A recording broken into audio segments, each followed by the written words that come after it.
folks, I'm Woody and welcome back to the shed for part 4 of making the most of the Minisport.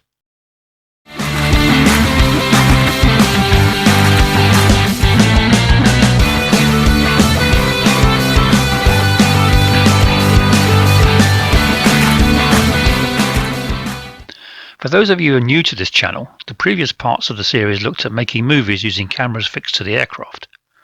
This time we'll look at enjoying flying the aircraft in a more challenging way. In addition, it'll form part of a flying challenge, the Dawn to Dusk competition, through which I hope to raise some money. I've got a Just Giving site and there's a link in the description to help you find it. Please help if you can, lives depend on it. Thank you. Now, for those of you who aren't pilots or over the age of about 30, you might think that finding your way around is as simple as plugging in a postcode to Google Maps. This works fine with your feet or your wheels on the ground, but isn't so useful in the air. However, a lot of help is on hand to allow us to use modern GPS technology to solve the old aviator's problem of finding a way from takeoff to landing while avoiding any drama. The SkyDemon app is such an aid and very popular, and rightly so. It gives us most of the answers and takes away all the worries.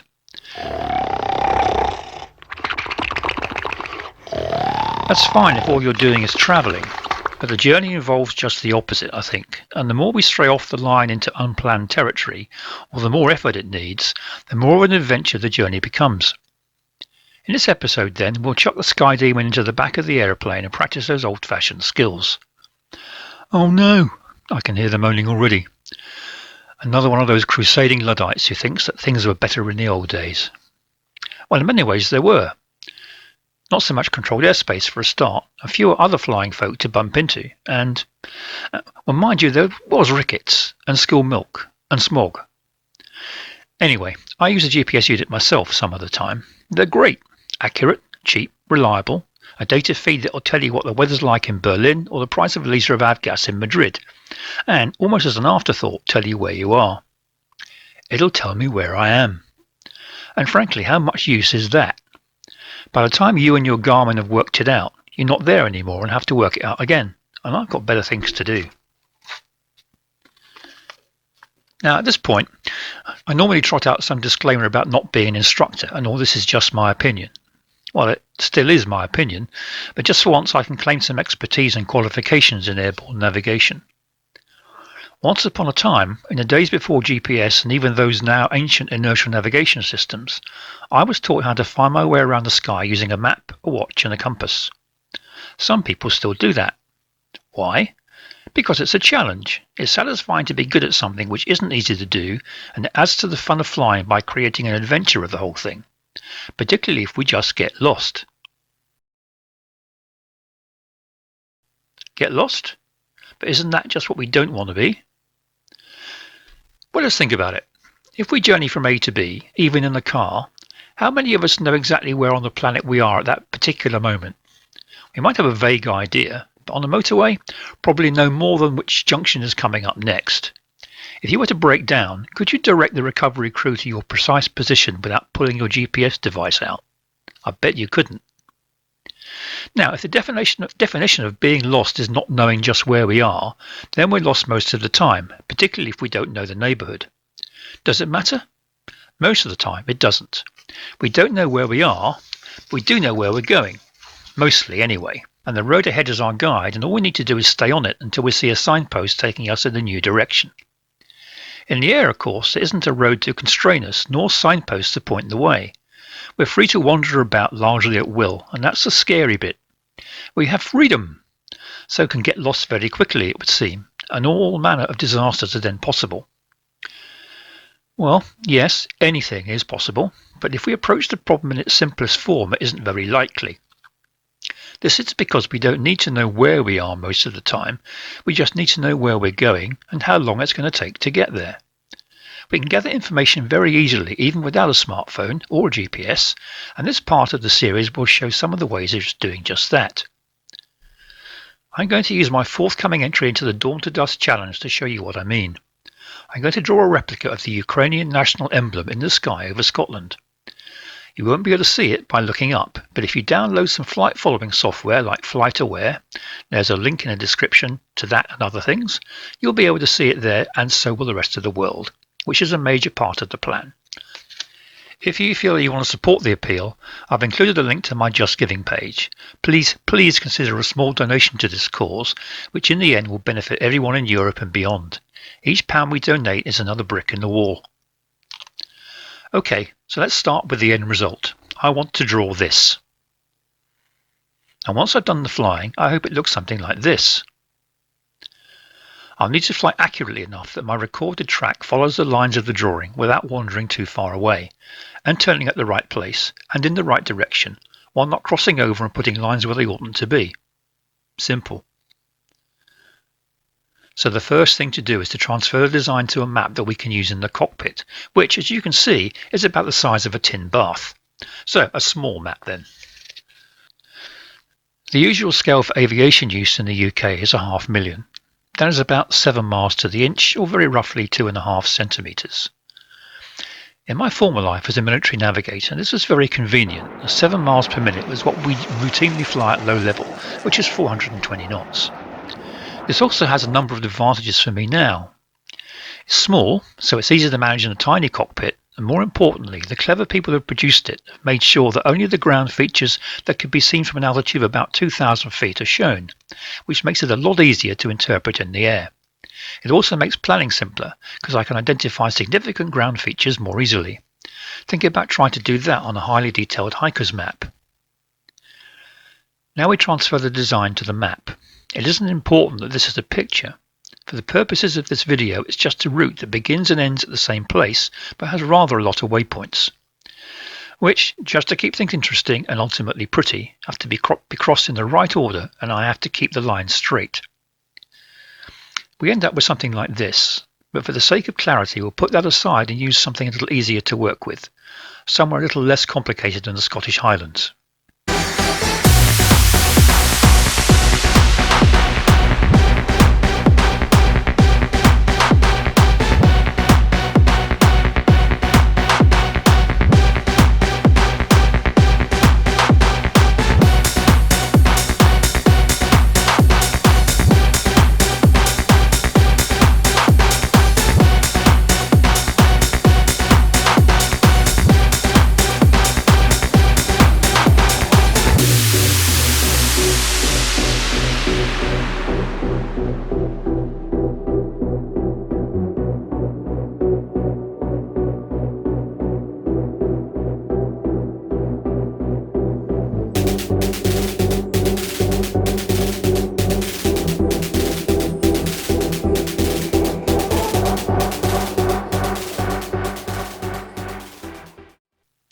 Right, so far so simple, huh? All we have to do is point ourselves in a direction we've measured from our chosen starting point, and eventually we'll get to our waypoint destination. Well, if only it were that simple. The thing that's going to get in the way of that simple plan is the wind. For those familiar with this environment, there's nothing new there. The difficulty we have is working out how much to allow for that wind in our calculations of the heading to fly that will achieve the track we've planned. If we were doing this on the ground or in a Lancaster bomber, we might use one of these calculators or a modern digital equivalent. You can spend a lot of money and get a wristwatch with fancy dials that will also work, but remember the size of our tin bath cockpit? There's no room for any of this stuff, and we're going to need both hands to control the aircraft. We have to do the sums in our heads. This is how. Imagine that our track will be straight up the picture, towards 12 o'clock. If the wind is blowing in exactly the opposite direction, it will have no effect on our heading. If it's blowing from the 3 or 9 o'clock, i.e. from the right or the left, that effect will be at its greatest. Anywhere in between and the effect will be less than at the maximum. Okay, so far with that? Good, now the faster we go, the less the wind can affect us, and now we'll see why that is. Let's say we plan to fly at 120 knots.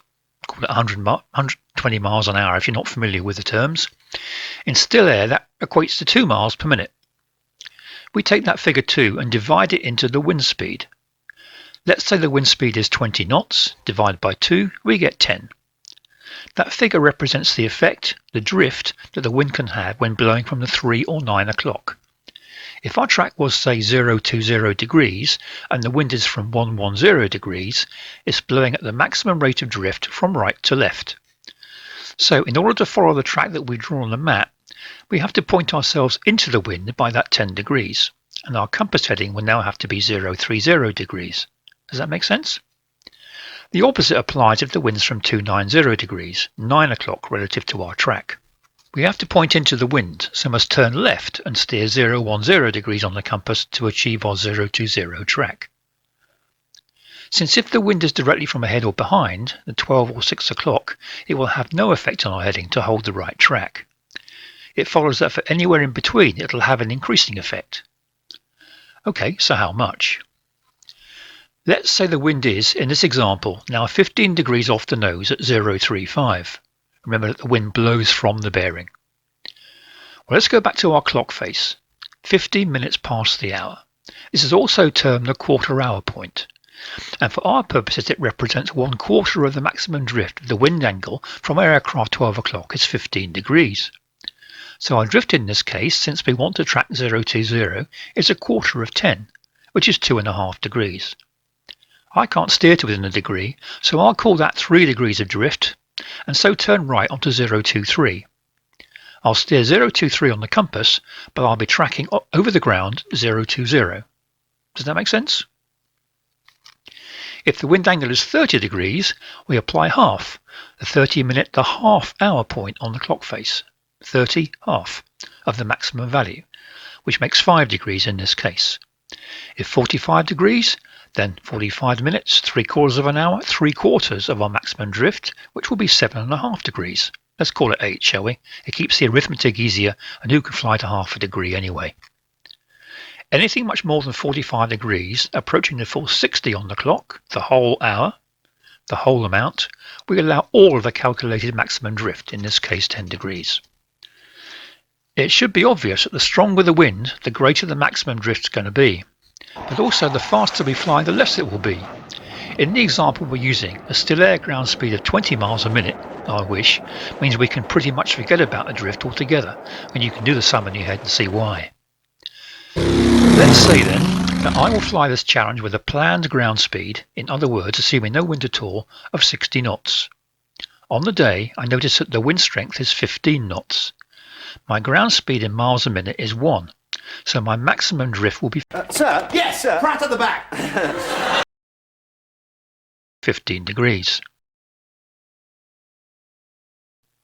What this means in practice is the place I'm aiming to go to is going to be 15 degrees possibly left or right of where the aeroplane is pointing, which is really quite difficult to judge and is the main reason why pilots become temporarily uncertain of position, or lost if you like, and dealing with it represents a large part of this challenge. How do we cope with this? Since the wind we observe, either from a Met forecast or smoke, etc. on the ground, will rarely be the same as the wind affecting us at our height, we need to be a bit flexible and imaginative in how we assess its velocity and effects. How we estimate wind speed and direction is something I might cover in future, but for now let's assume that we've done our sums and adjusted our heading by the appropriate amount. All we must do now is hold that heading for the appropriate time or distance, and we'll arrive over our destination without ever knowing where we are or where we were along the way. There you go. You never knew where you were, but you were never lost. Terrific. Oh, but did you notice that little caveat? The appropriate time or distance?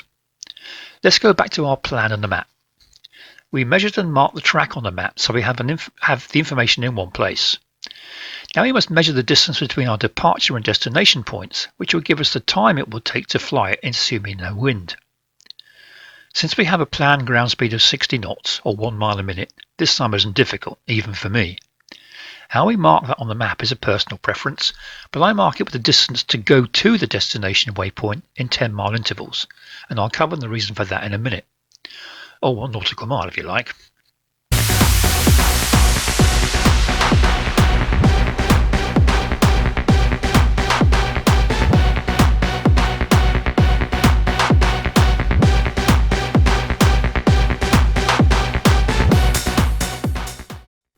I then mark the elapsed time from the departure point in 10-minute increments, or 10 miles. With that done, let's say we plan to depart the first waypoint at 1000 hours and the route is 60 nautical miles long. With a planned ground speed of 60 knots, we'll be at our destination in, hang on a minute, counting on fingers. Okay, so 60 minutes or 11 o'clock, because we'll be flying at 1 mile a minute. But wait a minute. That timing assumes a pesky wind is nothing, nada, a mere zephyr, no factor. That's rarely the case. And, of course, it'll have an effect on our ground speed in some way. But in what way? Let's go back to our clock face. We established that, as far as our pointing of the aircraft was concerned, if the wind was from the left or right, it would have more effect than if it was directly from the front or rear. The effect on our speed, though, is the absolute opposite. In other words, the wind from the 12 or 6 o'clock is going to have the maximum effect on our speed over the ground, while the wind from the 3 or 9 o'clock will have the least effect. This is because though our airspeed indicator might show a constant 60 knots, we'll be moving in air which is in itself moving over the ground and carrying us along with it, or conversely holding us back.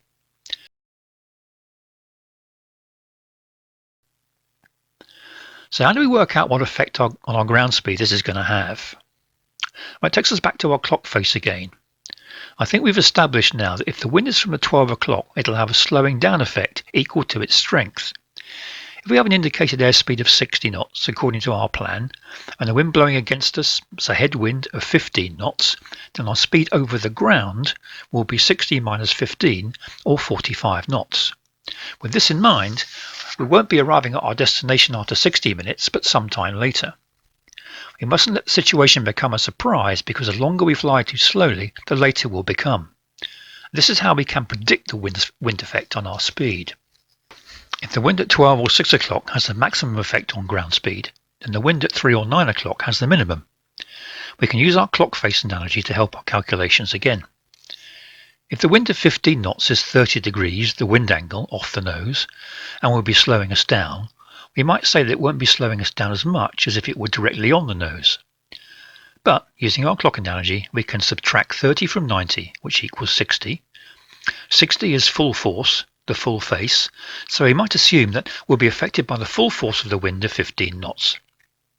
Although this has a bit of inaccuracy, it's good enough for our speeds and is easier to get my head around. Moving on a bit in complexity then, let's look at a wind angle of 60 degrees off the nose. 90 minus 60 equals 30. 30 minutes is a half hour, so half the total wind strength, which here represents 7.5, let's say 8 knots. This means our ground speed will be 52 knots.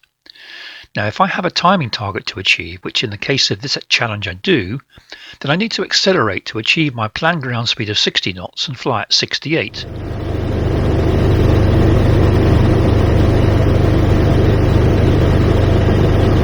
Let's call it 70 to keep it easy. The extension of the analogy suggests that the wind of 45 degrees from the nose will have an effect of 90 minus 45, which equals 3/4, which equals about 11 knots. And 75 off the nose will be 90 minus 75, which is 15. 15 is a quarter hour, a quarter of the wind speed, or 3 to 4 knots, which is often insignificant, but at least you'll know and be able to make a sensible judgment as to whether you apply anything or not. The reverse logic applies to tailwinds, and the proportional effect of these is the same. So a tailwind of 15 knots, 30 degrees off the tail, will affect the ground speed by 90 minus 30 equals 60, or 100% of the wind speed. In our example, we'll be travelling over the ground at 75 knots and reach our destination significantly earlier than planned. Obviously, if the wind speed increases or we delay making the corrections, then the amount of the correction will be greater. The solution is to think ahead and have a plan for the what-ifs. In other words, a bit of pessimism wins the game here.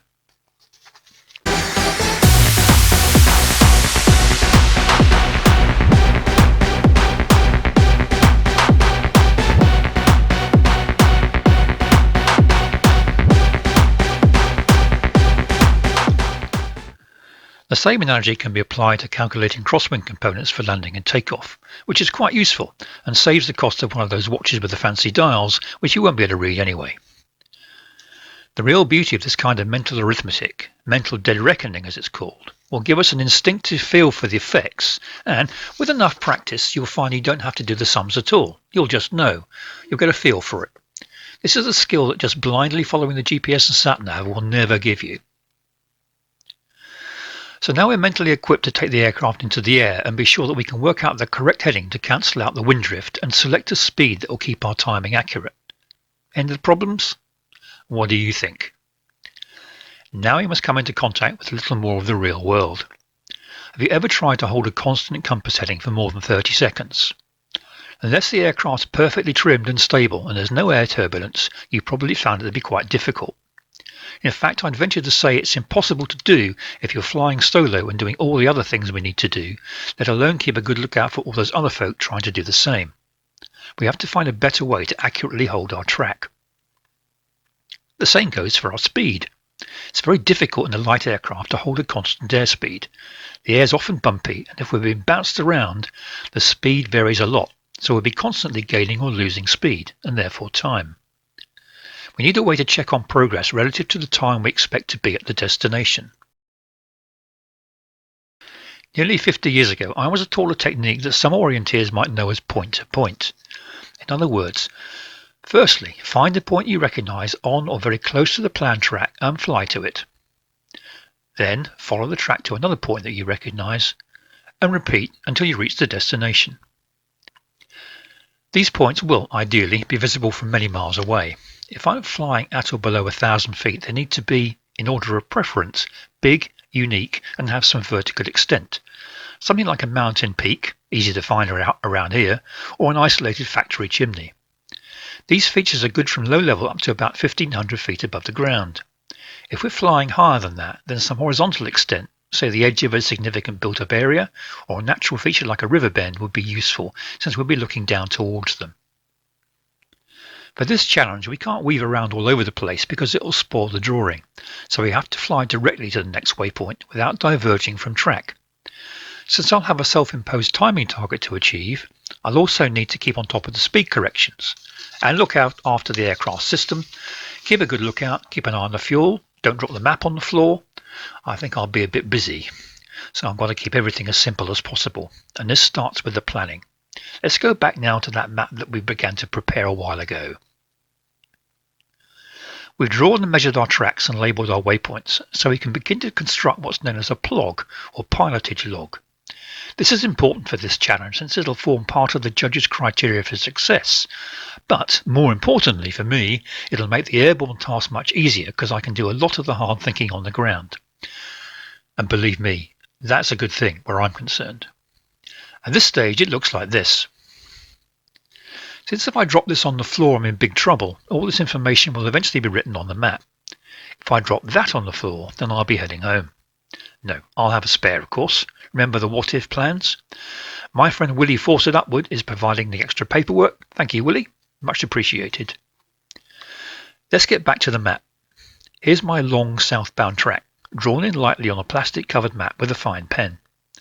What I'll do now is to go along the track and identify bits of geography that I'll be able to see easily from some distance away. These will give me something to aim for and keep me on track, or give me a pinpoint that I can use to check my timing. Anything big, unique and with vertical extent will be good for the tracking check because I can see it from a long way away. And anything crossing track like a river, a railway or similar line feature will be good for checking the timing plan, because I can only check the timing when I'm directly on top of that particular point. As well as those, I'll be noting anything else that will help with either of these. Now when I ink in the track line, I'll leave gaps to highlight these features, and later on I'll note when I should be passing them on the timeline. I do this for the whole route. It takes a while. Now back to the start point. I need to know how long each leg is. This information then gets transferred to the plog, and I mark the map up with a distance to go to the next waypoint every 10 miles. I decided that I want to fly at 60 knots ground speed, which is conveniently 1 mile every minute, so I mark the leg with a check every 10 miles from the departure point. If I start a stopwatch when I leave that point, then after 10 minutes I should be at the 10-minute check on the leg. If that corresponds with a useful ground feature, I'll be able to tell how early or late I've become and make a suitable correction to my speed. If not, then I can measure or estimate what the stopwatch should read as I pass other features that aren't conveniently placed every 10 miles. This information can be written on the map if you like, but it tends to clutter things up and obscure a lot of detail, so I'll be sparing with this. How much speed correction should I make if I notice that I'm drifting off the timeline? Well, if I aim to arrive at each waypoint on the planned time, I need to note what that is. Since I don't know what the wind and hence my ground speed will be on the day I fly, I have to prepare as much of that information ahead of time as possible using the plog. So this is how it looks after I've done that. Let's imagine now that we get to this point on the leg and notice that we drop behind the timeline by 1 minute. If we've been holding a constant airspeed, this must be due to an increase in the headwind. We clearly need to speed up, and we can estimate how much extra speed we need using a rule of thumb like this. An increase of 60 to 65 gains 5 minutes per hour, or 1 minute every 12 minutes. An increase from 60 to 70 gains 10 minutes per hour, or 1 minute every 6 minutes. And because we plan to fly at 1 mile per minute, we can substitute miles for minutes in these answers. In the example we're using, if I have 12 miles to the waypoint and speed up to 65 knots, I'll have made up that minute as I get there. If I'd recognise the error later and only have 6 miles to run, I have to increase speed by double that amount and now fly at 70 knots. Put another way, a 5-knot change needs 12 miles to work and a 10-knot change needs 6 miles to work. Can you spot the pattern here? Each combination multiplies up to give 60.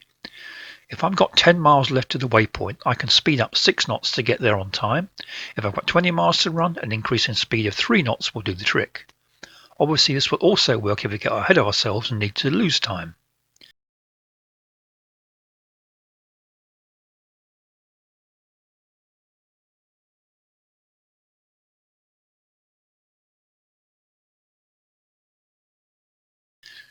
Just for interest, if I don't have a convenient set of distances marked on a map, I can measure distance using my fingers. The width of my thumb is 7 miles. My 4 and index fingers together measure 10 miles on the half-mil chart, or 5 miles on the quarter-mil chart, and 3 fingers make 15 miles, or 15 minutes on a half-mil. It's all useful measures if you need to divert somewhere and need a quick estimate of distance or time or fuel requirements, which is often all three. As far as pre-flight navigation planning is concerned, that's the job pretty much done, with the exception of adding up all the times and making sure there will be enough fuel to complete it all. This route measures 280 miles, so at 60 knots it will take me, counting on the fingers, 280 minutes, 4 hours 40. I burn a paltry 4.7 litres per hour, which for the sake of simple mental arithmetic and being a bit of a pessimist, I call 5. Which is 12 miles per litre, right? It's that combination of numbers again, isn't it? 12 minutes per litre. 280 divided by 12 is 23 and a bit. I'll carry 35 litres in the tank, so you've got to be happy with a fuel state like that. A 2.5 hour fuel reserve. Given that I've rounded the numbers, it's actually a little bit more than that too. If everything goes according to plan and the weather gods are smiling, I intend to refuel and take off again to draw the shield outline to the emblem. This will take a further, maybe 2 hours. So it might be possible to create this part of the drawing without an intermediate landing, but it'll be very tight on fuel. And my bladder, so a short break in the process is probably a good plan. Whatever gets decided on the day, it all needs to be completed between dawn and dusk on that day, or I'll have to do it all over again. To complete the planning job, I need to note the useful radio frequencies that I can use if I have a problem. The Cairngorms aren't a very hospitable place if my engine fails, so I need to be able to tell someone about my predicament so at least the Mountain Rescue Service know where to look for the bits. Now for a confession. Because the terrain I'll be flying over is so lacking in unique features, I'll be flying with a 250,000 scale map. This is obviously going to be a bigger piece of paper, but if I fold it carefully it should be manageable, and it will give me a better chance of turning at the right place, given that most of these places will be little more than a pile of rocks. By doing initial planning on a half-mil scale map though, the navigation features I've chosen to use will be easier to find in this larger scale. Righto crew, that's it for now. Time to hit the bar. In the next episode of this series we'll go and fly the plan and see how it works out. I hope you haven't been bored to death with it so far and you'll be back to enjoy the fruits of the labours. Slava Ukraini.